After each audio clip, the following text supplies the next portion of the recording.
Misaotra anao zahay Jesosy tomponay io. Efa niteny aminay tamin'ny alalan'ny teninao masina ianao, ary mbola omenao fotoana ahafahana mihaino ny teninao koa zahay amin'izao fotoana izao. Raha ihaino anao zahay dia mangataka tokoa mba ho niranao soa Jesosy no hanadiovanao anay. Levony ny fahotanay, raha vao ny efitra mampisaraka anay aminao dia ny helokay. Ary raha ihaino ny teninao zahay,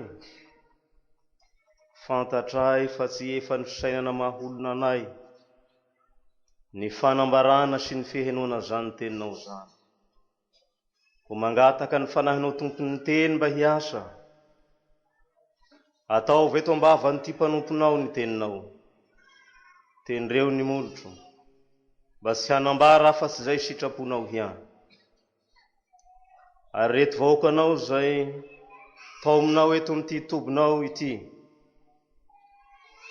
ianao hiasa ao ampony, hiazona ny saina mba tsy hivezivezy, fa hibanjina anao ka hihaino, ary ataovinao voakasika ny fo, ka handray fananarana sy fanitsihana avy amin'ny teninao, handray fahavelomana koa avy amin'ny teninao. Matoky zahay Jesosy tomponay, fa ianao zay efa niantso anay eto amin'ity toerana ity, hiasa amin'ny alalan'ny teninao, hamelomanao anay mba ho velona mandrakizay. Saotra Jesosy. Amen. Fa ny anjara zay natolotra ho toriana eto amin'ity fotoana ity dia ao amin'ny epistily voalohany soratan'i Jaona apôstôly. Jaona voalohany toko voalohany ka ny andininy fahadimy hatramin'ny andininy fahasivy. Jaona voalohany toko voalohany ny andininy fahadimy hatramin'ny andininy fahasivy. Toy izao ny vakin'izany teny zany amin'ny anaran'i Jesosy tompontsika. Ary izao no teny irenay taminy, ka ambaranay aminareo, Andriamanitra dia mazava ary tsy misy maizina akory ao aminy. Raha hoy isika manana firaisana aminy isika, kanefa mandeha amin'ny maizina, dia mandainga isika ka tsy manao ny marina. Fa raha mandeha ao amin'ny mazava isika, tahaka azy eo amin'ny mazava, dia manana firaisana isika, ary ny ran'ny Jesosy zanany no manadio ansika ho afaka amin'ny ota rehetra. Raha hoy isika tsy mananota isika, dia mamita tena, ary ny marina tsy ato anatisika. Raha miaiky ny fahotansika isika, dia matoky sy marina izy, ka mamela ny fahotansika sy manadio ansika ho afaka amin'ny sy fahamarinana rehetra. Ray masino manamasinany amin'ny fahamarinana, ny teninao no fahamarinana. Amen.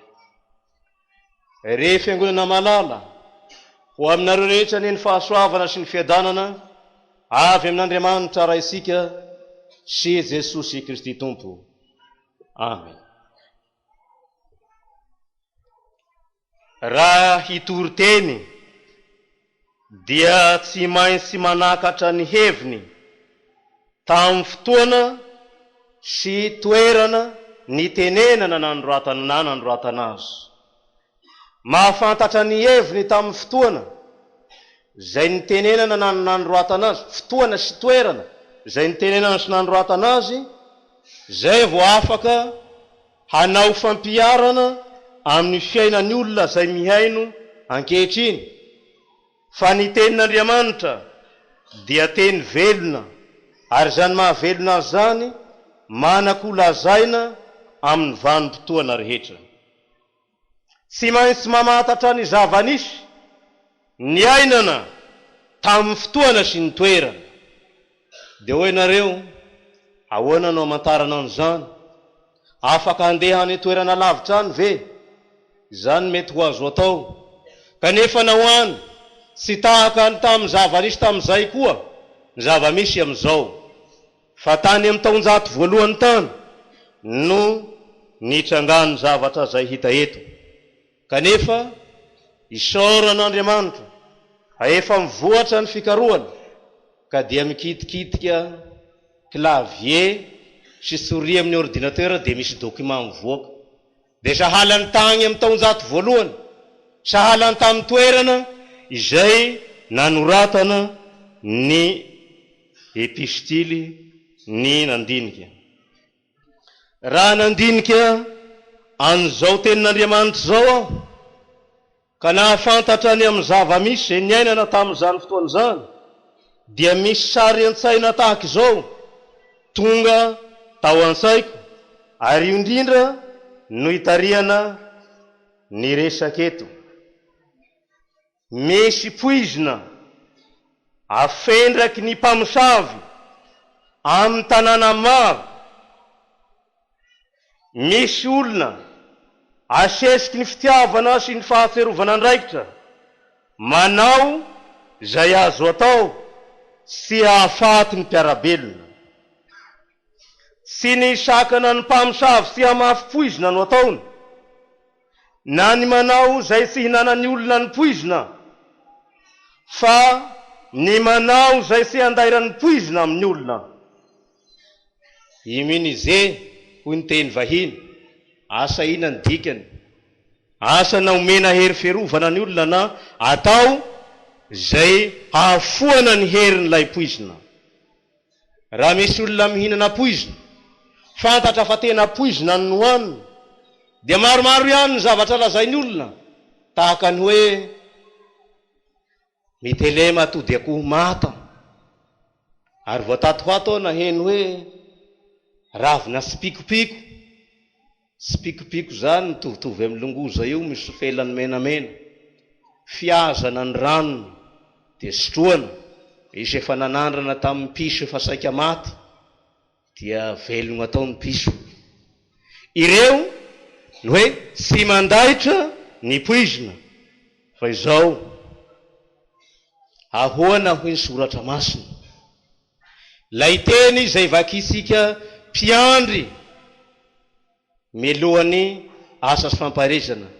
Ny faharoa, amin'inona moa ny misy ny faharoa? Amin'inona hoe? Amin'ny filazantsara ny marika. Ahoana ny lazainao? Na dia misotro zava-mahafaty azy izy, dia tsy hampaninina azy zany. Na misotro poizina ane ny dikan'izay, na misotro poizina, iza io? Ny mino hoy Jesosy, na misotro poizina ny mino, dia tsy hampaninina azy izany. Kanefa tsy hanaovan'andrak'andrana ny hoe zaho minoka dia hita fa poizina dia hosotroina. Maka fanahin' Jehovahandriamanitra, io ny lazain'i Jesosy tamin'izy nalay-panahy.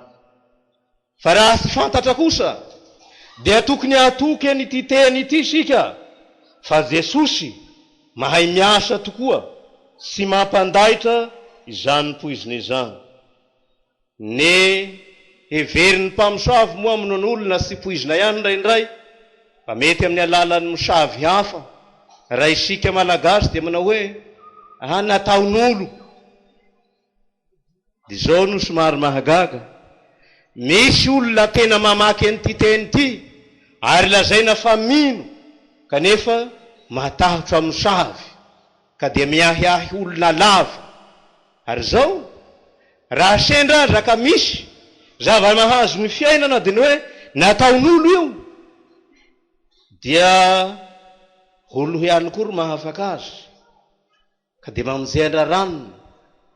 Nisy kristianina anankiray eo Fianarantsoa tononoko fiangonana misy azy, fa tsy eo amin'ny fiangonana misy ahy, vao maraina be zay moa manao fotoam-pivoazana isaky ny amin'ny 5 sasany, zaho ivoaka amonjy fotoam-pivoazana, niditra tao an-trano ty tovavy anankiray nitomany.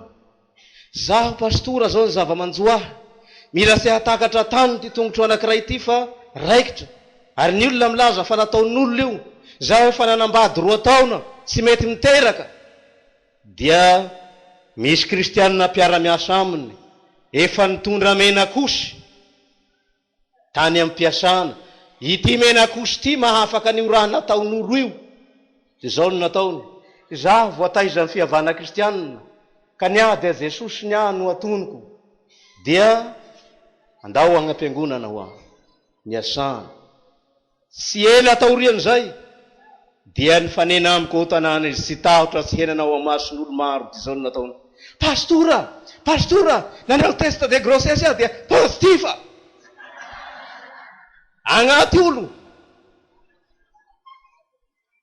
olo ilazany zany fa Jesosy fa tsy menakosy. Ary amin'ny teny Jesosy azo mangasoa, Jesosy no menakosy. Jesosy fa tsy menakosy. Ary Jesosy no fiaro amin'izany rehetra zany.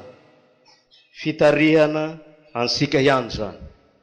Zao ny apôstoly, olona asesiky ny fitiavana sy ny fahaserovana andraikitra io, ary ny poizina ny fafy tamin'ny androny dia ny fampianaran-diso, gnosticisme.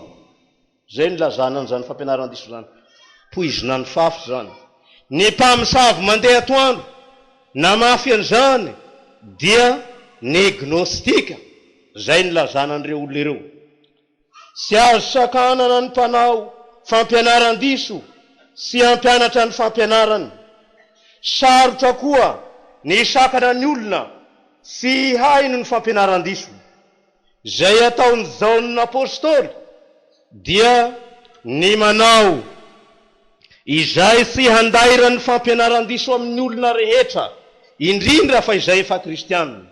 Izay nataony dia ny manolotra ny fampianarana marina hinoan'ny olona ny famonjena vitan'i Jesosy.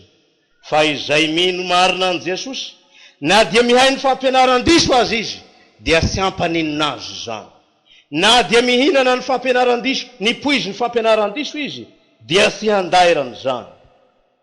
Ny sahirana zaon'ny apôstoly nanoratra, ary rehefa nanoratra dia nanao zay hamakian'ny olona rehetra ny fampianarany fampianarana marina zay nataony. Ka tsy soratra ho an'olo tokana na soratra ho an'ny fiangonana tokana no nataony, fa soratra ho an'ny fiangonana maro, taratasy circulaire, epistily katolika. Tsy milaza ekara raha milaza hoe katolika, fa ho an'ny rehetra no tena lazaina amin'izany. Ankehitriny ry havana, maniry sahala mibozaka amin'asa ny fampianaran-diso. Tsy tokana tahaka amin'ny tamin'ny natrehiny zao ny apôstoly, fa samy amin'ny karazany avy. Maro ireo fikambanana mitonona ho fiangonana, mampianatra kanto sy fiangonana akory. Ary tsy fianarana manatahaka ny fivavahana kristianina ihany aza no misy amin'izao andro zao, fa tena mitono tena ho misy fikambanana ho an'ireo mpianao vakira amin'ny satana. Zay le pakta satanika malaza amin'itao fotoana zao. Ry namako, mpiandry ny ondr'Andriamanitra, ao aminao ve ny fitiavana sy ny fahaserovana andraikitra tahaka ny an'izao ny apôstoly? Tafandrimandry ve ianao mahita ny ondry andrasanao mitelina ny poizy ny fampianaran-diso ka dia misipasipaka mialaina? Tafandrimandry amin'izany ve ianao? Araka ny lazainy Ezekela 4:30, hadininy Jesosy amintsika izay mpitily ny rano ireny olona ireny, raha maty noho ny tsy fahalalana ireny ondrin'Andriamanitra ireny. Fa raha mampianatra kosa isika no tsy mety ny olona, dia afaka amin'ny rano isika. Ezekela 4:30 milaza an'izany. Re kristianina malala, na dia mampianatra azy ny mpitondra fiangonana, kanefa tsy mety mianatra isika, saika io ny zavatra misy, dia ho faty ny reny poizy ny fampianaran-diso ireny isika. raha ilazany zao sikany hoe misy karazana trondro ranomasina misy poizina, misy filazana an'izany indraindray. Tena mitandrina ny olona ilazana aby ny havana amin'ny sakaiza, atao ansoavy amin'ny radio azy, ka na ny trondro sy mitovy karazana amin'iny azy, maty antoka ny mpanarato.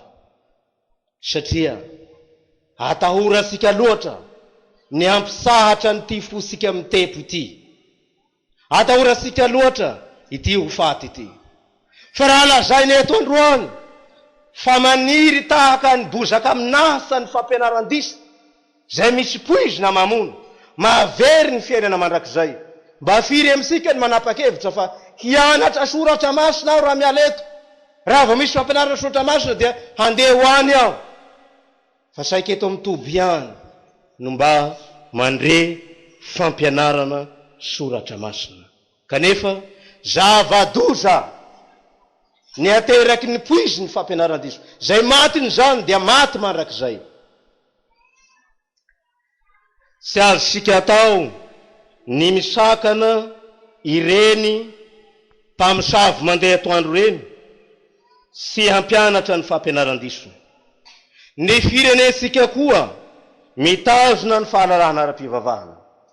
Tsy azo sika atao koa ny misakana reny fampianarana ireny sy hiditra amin'ny sofiny olona, satria dia mampiasa ny fomba rehetra izy ireny hampitany an'izany fampianaran-disony zany. Mitoko trano, teteziny isa trano. Any an-dalana aza dia salan'ny namany androany voandroany, olo fatany androany, sakambininy amin'ny lalagny. Zany ny fomba fiatiny. Mampely trakta esy sy roa, mitoroteny esy sy roa, ary ampiasainy ny hainao manjery sy ny teknôlôjia zay mandroso ankehitriny, amilazasika azy ny hoe ny internet. Izay tokony ary sy mainsy, raha miteny hoe sy mainsy aho sy manao didy zadina fa zavatra sy azo ialana dia ny manao zay sy andairany reny fampianaran-diso reny amin'ny ondry andrasana, amin'ny olona resa.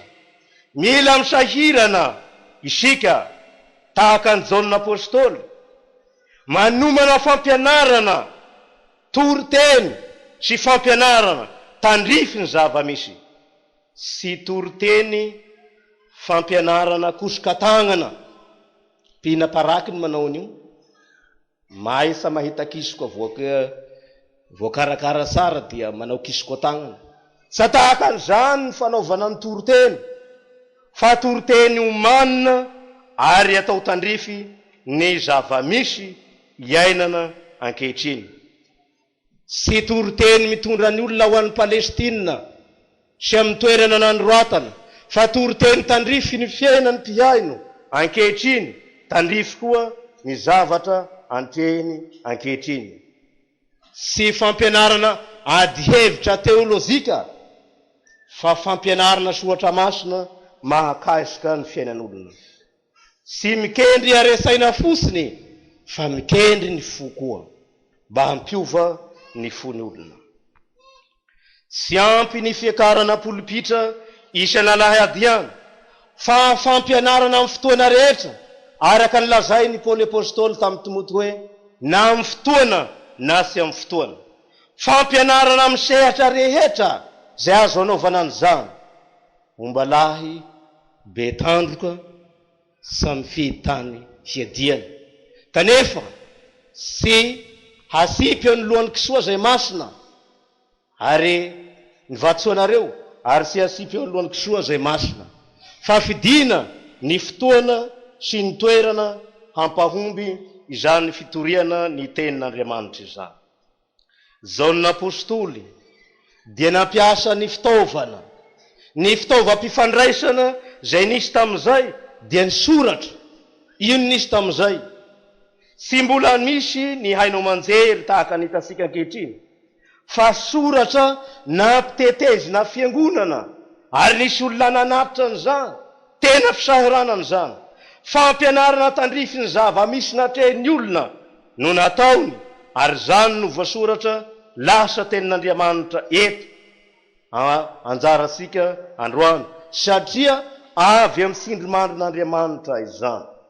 Sy maintsy ny aino ny fampianarana ataon'ireo gnostika ireo izy mba hahafahany manao fampianarana tandrify izany, satria izy tenany dia mino ka sy mandaitra amin'izany na dia iaino ny fampianaran'ireo mpampianatra diso ireo izy sy mandaitra amin'izany. Sy maintsy ny haino sy nianatra an'izany izy mba hahafahany mitondra fampianarana tandrify azany. Zaho manokana satria dia any amin'ny tele any moa no anaovana an'ireny fampianarana maro samihafa ireny. Rehefa seho ny zanako dia manararaotra ny haino aho. Nahoana rehefa seho ny zanako ireo mbola tsy fahazo antoka ny fampianarana azony ao, sao dia mitelina poiziny eo.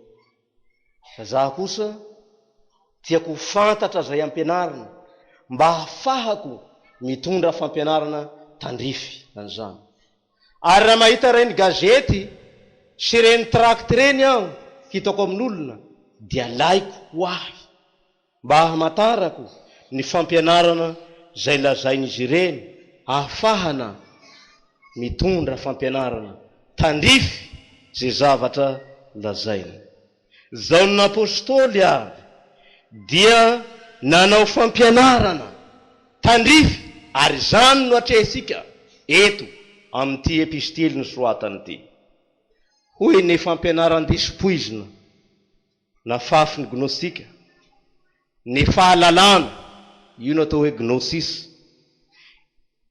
Ny fahalalana no ananana finoana mahavonjy, ary misy karazan'olona mahazo fanazavana avy amin'Andriamanitra ka mahatakatra ny hevidalina manana zany fahalalana zany. Hoy ny fampianarana marina ambaran'izao ny apôstôly eto amin'ny tenin'Andriamanitra anjarasika. Andriamanitra dia manambara tena fa sy takarin'ny olona amin'ny fahalalany ao amin'ny zanany, zay lazainy eto hoe teny fiainana, teny tonga nofo, no anambaran'Andriamanitra ny tenany amin'ny olona, sy anganongano noforoniny zany. Fa tena lazainy zao ny apôstôly fa ny taova mpandraisana rehetra eo aminy dia tononony fa ny masony, ny sofiny, ny fitsapana. Hitany masonay, reny soponay, sapahiny tananay, zany teny fiainany zany, fa sy anganongano.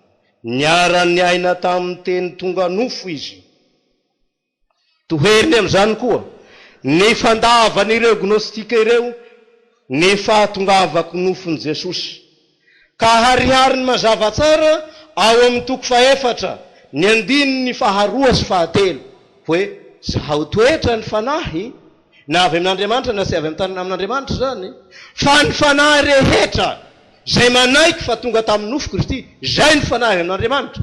Fa zay fanahy mandany zany dia fanahy ny antikristy. Gnostika ny lazainy amin'izany satria manda ny fahatongavan'i Jesosy ho nofo izy ireo. Hoy koa ny poizy mahafaty ny gnostika, ny firaisana amin'Andriamanitra dia avy amin'ny fahasapahana ny fihesiky ny fo miray amin'Andriamanitra. Zaho zany mahatsapa hoe dia mihesika tena lasana amin'Andriamanitra nisy amin'ny alalan'ny méditation, fisaisainana lalina sy ny fiteny sy fantatra sy ny fisentsesoana lalina, extase, zay no ananana firaisana amin'Andriamanitra. Mila mitandrina isika ry zanaky ny fifoazana fa sy ny sento-sento-po, hoe rehefa tena misento-sento fo mafy aho dia zay vao tena teratanteraka ny fifiraisafiraisako amin'Andriamanitra. Na rehefa mandrasa-dranomaso aho va zay tena fitateraka ny firaisana amin'Andriamanitra. Ka ny olona tony tsara rehefa mivavaka dia sa misy aim-panahy olona. Sy amin'ny alalan'ny sento-sento lalina na ny sento-sento-po no mahavanona ny firaisana amin'Andriamanitra, hoy izao ny apôstôly eto amin'ity teny ity. ny firaisana amin'Andriamanitra araka ny lazainy amin'ny 9:7 zay lay lazaiko hoe mba topazo maso moa amin'ny 9:7 ny firaisana amin'Andriamanitra dia vokatry ny fanambaran-tenin'Andriamanitra ary firaisana amin'ny ray sy amin'ny Jesosy zanany zany. Io ny lazainy Jesosy ao amin'ny Jaona 5:12 fa firaisan'ny sampana amin'ny voaloboka ny firaisan'ny mino amin'Andriamanitra. Tamin'ny maraina aho nisy ny haino n'ilay fijoroana vavolombelona eto Jaona 5:12 sika nandrean'izany dia ny 7 ahoana lazainao raha miray amiko ianareo toetra ao anatinareo ny teniko ngatazo etenareo rehefa mandray ny teny io sika dia io farana io ny tena tazonitsika mafy angataho zay tianareo io ny tena tazonitsika mafy fa le miray amiko mitoetra ao anatinareo ny teniko firaisana amin'ny Jesosy ny resahana io firaisana amin'Andriamanitra ny resahana io tahaka ny sampana amin'ny voaloboka ny firaisana amin'Andriamanitra mandray tsiro mandray aina avy amin'ny fototra dia ny teniny zany. Ny mahatapaka izany firaisana izany dia ny fahotana hoy ny Isaia 7:50 ny 2. Hoana ny lazainy fa ny helokareo no efitra mampisaraka anareo amin'Andriamanitra. Ny fikozakozana entretien io raha ny mpanana tômôbily milaza azy. Ny fikozakozana ity firaisana ity mba hateza sy ny fanamboarana ity firaisana ity raha sendra tapaka sahala amin'ny fiara ny resahana eto raha sendra simba zany dia ambarany Jaona apôstôly manomboka amin'ny 9:9 azo kozakozaina sy amboarina ity firaisana amin'Andriamanitra ity. Ka ny miantoka izany fikozakozana sy fanamboarana zany dia amin'ny alalan'ny fanadiovana amin'ny rany Jesosy Kristy zanany. Io no ikozakozan'Andriamanitra ny firaisana aminy amin'ny alalan'ny rany Jesosy Kristy zanany. Raha miteny hoe raha ty tenin'Andriamanitra ty eto dia sy raha ny tete avy amin'ny tongotra totoisa sy zany fa ny raha aina arana lasaka dia aina afaka zany manambara indrindra ny fahafatesan'i Jesosy teo amin'ny azo fijaliana ity lazaina hoe rany Jesosy ity. Ary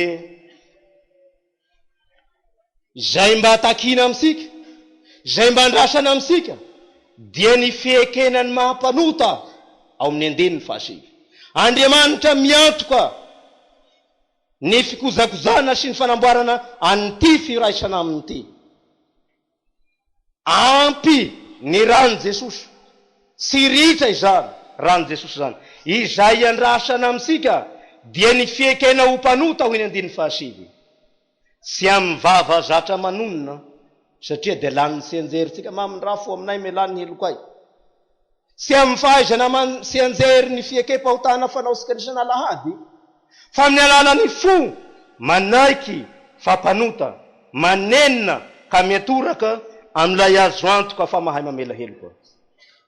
Mahatoky Andriamanitra ka tsy mahay mivadika amin'ny teny zay efa nomeny tanterahiny izay teny efa nomeny. Marina Andriamanitra ka sy hitaky trosa amin'ny olona efa nalohan'i Jesosy ny trosa. Raha misy olona hoe anagnako trosa raranona dia efa nisy olona hafa nandohan'le trosa dia le olona anagnany trosa ihany no samety aho le sy le vola avy aminao lefa fa nalohan'olo hafa ny trosa. Tsy marina zany olo zany. Ny trosa efa nalohan'i Jesosy sy hitaky an'izany aminao tsony io no mahamarina marina Andriamanitra. Mahatoky sy marina Andriamanitra ka aoka hatoky fa rehefa manenina sy metoraka aminy dia mahatokia fa voavela heloko.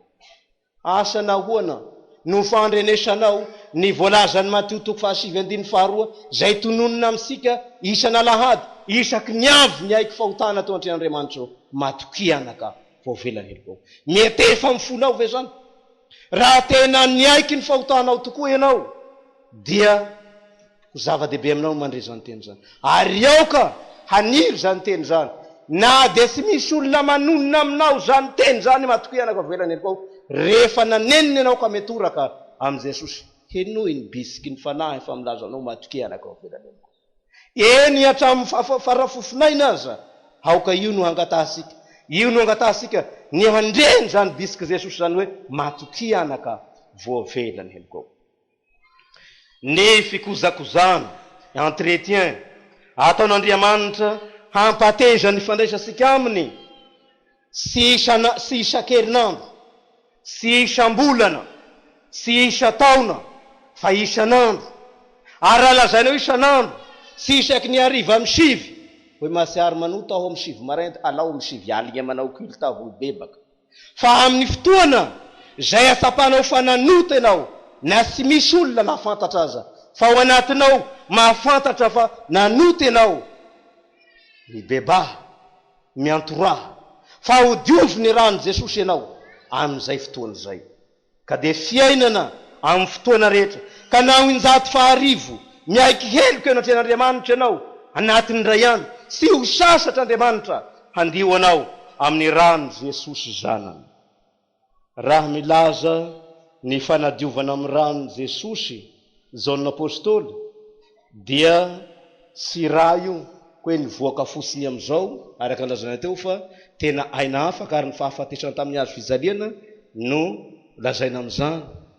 Manohitra ny fampianaran-disy ny gnostika koa izy am'izany, fa ry zareo reo milaza an' Jesosy ho tondra ny famonjena ihany, fa tsy ny fahafatesany teo amin'ny hazo fijaliana no famonjena, fa izao Jesosy mandrava ny tsy fahalalana ny marina momba an'Andriamanitra, ka mpampianatra Jesosy aminy, mampahafantatra ny marina momba an'Andriamanitra sy ny fiainana. Rehefa mahafantatra an'izany, afaka manakatra ny Andriamanitra ianao dia voavonjy, fa Jesosy zay maty tao amin'ny hazo fijaliana zany. Izany fahalalana zany no anafaka ny fanahy amin'ny vatana zay tranomaizina higadrany fanahy. Zay no lazainy zareo. Rehefa manana ny fahalalana io ny olona dia afaka atao amin'ny tranomaizina higadrany ny fanahy. Ary mila mitandra sika fa toa zatra manavaka nyty nofo sy fanahy ty hiany sika, fa rehefa isakafo zao fa tonga any an-trano, sotranao fanovokisanao ny fanahinay tany am-piangonana dia omenao sakafo ndray ny nofonao. Zatra manavaka ny nofo sy ny fanahy sika. Misy misakafo ve tsy ao ny fagnahiny, ary misy mihainy ny tenin'Andriamanitra ve tsy ao ny nofo, tsy ao ny tenany. Fa eto sika zao ny mahizy azy asika manontolo no eto, ary ny baiboly tsy mampisaraka an'io fanahy sy vatana io, fa io no mahaolona ansika. Fa raha manonona hoe fanahy izy dia ny olona velona, toetra manokana, ny olona manontolo velona andresahany am'izany. Raha miteny hoe nofo izy dia miteny hoe marefo mety maty, hoy ny Isaia 7:20, ahitra ny nofo rehetra. Zay no lazaina. Paoly apôstôly no mampanohitra ny nofo sy ny fanahy ao amin'ny apistily nosoatany, ka tsy ilay fanahy zay everina mamorona ny olona sy ny nofo ndresahana am'izany, fa raha miteny fanahy izy dia ny olona manana firaisana amin'Andriamanitra, ary raha miteny nofo izy dia ny olona tafasaraka amin'Andriamanitra. Ka mila mitandrina isika amin'ity fanavakavahana ny nofo sy ny fanahy ty, sao fa tafalasaka amin'ny fampianarana sy izy. Izany fanavahana ny nofo sy ny fanahy zany anie, sy ny filazana hoe rasy ty nofo ity, fa lazainy hoe rasy nofo ny soatra masina, dia ny maha olona tafasaraka an'Andriamanitra ny lazainy hoe rasy am'izany, fa tsy ty tena ty no rasy ka andeha ho vonoana. Satria zay ny zareo reo, andeha hampizalio ty tena ty fa mampigadra ny fanahy, dia mampizaly tena. Na zao koa no ataony hoe aleo anara-po amin'ny fahotana, fa rasy nofo dia aleo anara-po amin'ny fahotana. Zay ny vokatry ny fanavahana ny ty nofo sy ny fanahy ty. Izao na tonga azy ireo koa sy hino ny fisanganana amin'ny maty, fa ny nofo rasy ty zara aza arahaba soa arahaba tsara, fa maty lasa vovoka any, hasangana hatao inona koa. Kanefa ny lazainy soatra masina fisangana ny tena amin'ny maty. Tsy zay ataontsika amin'ny fanekam-pinoana, dininy moa ny lazainy Korinthiana 1:10, zay ny lazainy ao. Fa isika toa mieritreritra hoe fanahy ihany no any an-danitra, tsy zany fa sangan'Andriamanitra ny mahizy azy ny olona, ny sangana koa ny tena, ka sao dia tafiditra amin'ny fampianaran-diso. Eto dia fa nilazaina teo ny hoe ampianariny zareo ny hoe satria rasy ty tena ty dia aleo anara-po amin'ny fahotana fa rasy, amin'izay malaky simba. Zay ny fampianarana. Sy ny raharaha ny toe-piainana na ny etika ny fampianarana. Sisy dikany aminy zany etika zany. Ilomano eo anatin'ny fahotana. Fa tandremo, fa sao dia tao hoe sa magnahy ny lomano amin'ny fahotana fa mino an'i Jesosy. Ary indrindra no antony anaty trateran'ny Jaonina apôstôly hoe mandeha amin'ny fahazavana sy mandeha amin'ny maizina, mandeha amin'ny mazava sy mandeha amin'ny maizina. Resaka etika izany, resaka toe-piainana no resahany amin'izany. Zay no ampianariny eto, ka mila mandeha amin'ny fahamazava ny zanaky ny mazava. Ny olona manana ny fitarafana avy amin'ny fanahin'Andriamanitra amin'ny ndray mazava dia mazava. Ka tena voambolana fampiasan'ireo gnostika ireo tokoa ny mazava sy ny maizina, zavatra mifanoitra zany ny rasy sy ny tsara. Ary lazainy fa fanahy avy amin'Andriamanitra ny mazava. Eto nefa lazainy Jaonina apôstôly fa Andriamanitra mihitsy no mazava, fa tsy fanahy amin'Andriamanitra. Tsy misy maizina amin'Andriamanitra. Izay mandeha amin'ny mazava no manana firaisana aminy, izay mandeha amin'ny maizina nefa milaza ho manana firaisana amin'Andriamanitra dia mavandy io lazainy eto.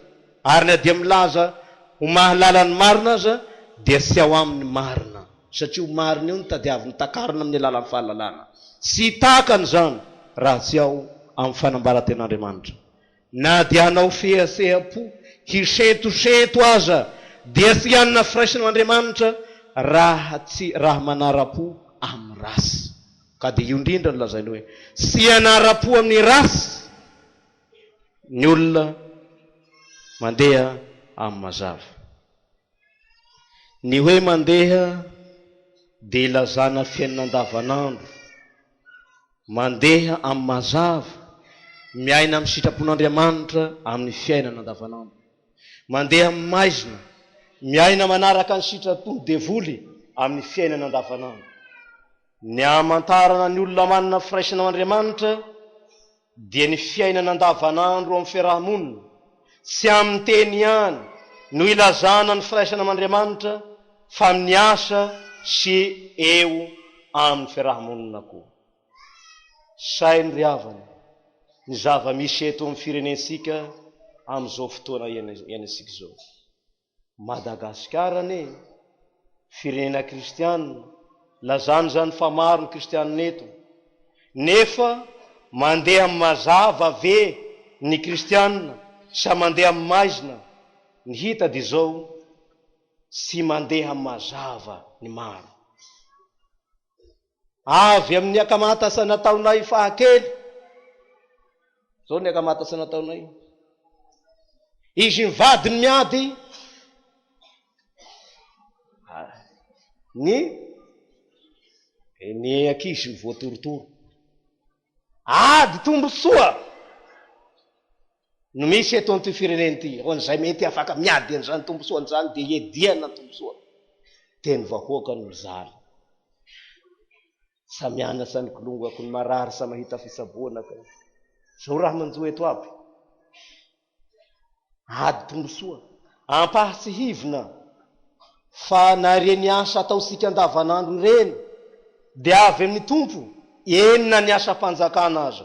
Hoy ny Romanina 7:14-4, mpanompon'Andriamanitra daholo, enina ireo kaisara zentilisa aza, tondra fanjakana zentilisa tamin'izay nitonon'ny Paoly apôstôly eto, mpanompon'Andriamanitra. Zentilisa aza lazana eo mpanompon'Andriamanitra, voanao kristianina sy atsapa hoe fanompoana an'Andriamanitra izay ataonao eo amin'ny asa ataonao andavanandro. Hoy koa Paoly apôstôly amin'ny Kolosianina 4:17, ninninona ataonareo dia ataovy amin'ny fo tahaka ny ho an'ny tompo fa tsy ho an'ny olona. Io no mibaiko ny kristianina amin'izay rehetra ataony. Sy ny fitakiana zo no resahana eto, fa ilay fomba izay mety hitakiana azy. fandehanana amin'ny mazava ve zany. Misy ihany ny resy lahatra fa amin'ny maha kristianina amin'ny maha mpiandry ahy zasy ianao an'ity, misy ihany fa tsy samy zoro. Misy dia milaza zao dia tsy mba manao an'io, atahorako Andriamanitra. Misy azy anankiray avy nandray vola zao ny teniny, sala ny olo avy nangala sao ny herikerika ny ala tao amin'ny, satria tsy niasa nefa nandray vola. Nenjeny eritreriny amin'ny maha kristianina azy, satria Lutera mampianatra ny dito fahafito dia ny hoe zay rehetra mandray karama fa tsy niasa helony io dito fahafito io. Fa izao izoro izay manana an Jesosy.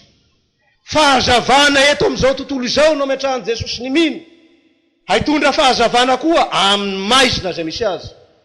Ampola anankiray ne mahazava efitrano anankiray. Sa tsy zay? Sa misy olona manao hoe ampola amin'ny trangontsika agny, ampola roa ataovy amin'ny efitrano anankiray, kely nefa mahazava. Ary amin'ny trano mihidy, varavarakely mihidy, raha misy tara-pahazavana mazy miditra ao ihany. Dia zao, jereo tsara fa na ny vovoka zay tsy hitan'ny maso dia hita reny vovoka reny rehefa misy tara-pahazavana. Ilazany zany fa raha mijoro amin'ny mazava azy tokoa, ny mino ny kristianina mandeha amin'ny mazava tokoa, dia hazava ity firenena ity. Sira hoy Jesosy ny kristianina. Dia zao no lazay nyity mpitoroteny anankiray ity. Raha atao hoe 3 tapitrisa ny Luterana, asa na marina na manao akory fa 3 tapitrisa amin'ny 20 tapitrisa 4% zay 15%. Dia hoy ity mpitoroteny anankiray ity ny hoe raha ny vidy hena ray kilao anao asio 15% ny lanjany io, zany hoe 150 grammes, saika apahatelo ny asasa-kilao iny zay, dia sahirana ny betansieo amin'izay ilay hihinan'izay. Ilazany zany fa raha tena mizoro amin'ny mahamazava asika isika ka mandeha amin'ny mazava, na isika zanaky ny fifoazana io mahamazava, mahamasina nyty firenetsika ity. Lazainy zany amin'ny mahampaminany ny fiangonana, miraza ny feony koa tandrify ny zava-misy atrehin'ny firenena, tahaka ny nataon'ireo mpaminany ny testameta taloha. Fa Isaiany tamin'ny ady Siro Efraimy hita, saika ivaro tena amin'ny firenena ny velany eny Iahaza, ny teny Isaia mpaminany. Izany no anjara toeran'ny fiangonana, mpaminany eo ny firenena, ary amin'ny alalan'ny toro-teny tahaka izao no itondrany ny fiangonana ny tenin'Andriamanitra sy ny sitrapony, manoloana ny raharaha zay misy.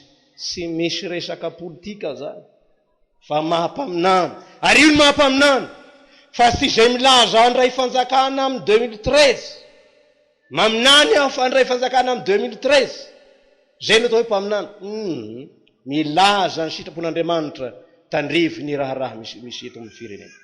Ry havana, na dia haniry sy fafitahaka ninona aza ny fampianaran-diso. Raha voaraitsika ny fampianarana marina avy amin'ny Jesosy, ka mitoetra ao anatintsika zany fampianarana marina avy amin'ny Jesosy zany, dia na dia mihinana ny zava mahafaty ny fampianaran-diso azy ianao, dia tsy handaitra aminao zany. Ary na dia mirangaranga eseroa aza zay milaza azy ho mpaminany kanefa tsy izy. Eny na dia andrahona aza ireo zay milaza fa manana fikambanana ao amin'ny Satana, matokia. Matokia an Jesosy, matokia fa io teny nomenanao mitoetra ao anatinao, hiaro anao tsy ho maty fa ho velona mandrakizay, dia ho azonao ny sarom-poninahitry ny fiainana. Voninahitra Andriamanitra ary sanaka ary fanahy masina zay hatramin'ny tarindrindra ka ho mandrakizay. Amen.